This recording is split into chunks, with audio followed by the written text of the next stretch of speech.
เราสิมาเบิ่งวิธีย้ายตำแหน่ง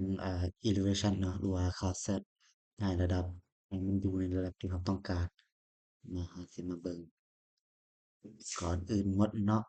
เราจะมีฟังก์ชันนี้เนาะ1 2องอันนี้เป็น point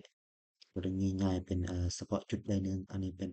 ย้าย segment ที่หนึ่งแล้วก็ย้ายเป็นstring อันนี้กรณีเราสิย้ายหมดทุกอย่างทีนี้เราจำเฮ็ดทีนี้เนาะแต่ก่อนอื่นก่อนเราจะย้ายเรามาเช็กเบิ่งกันว่าปัจจุบันเราอยู่ตำแหน่งใดตำแหน่งที่เราอยู่ปัจจุบัน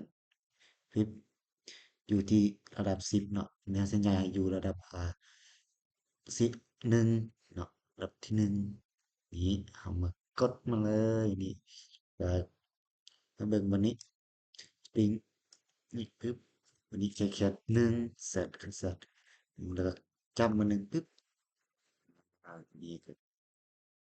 กด ESC แล้วก็มากดเบิ่งว่าเราอยู่ระดับใดตรงนี้เลข1ปึ๊บ1 1ได้แล้ว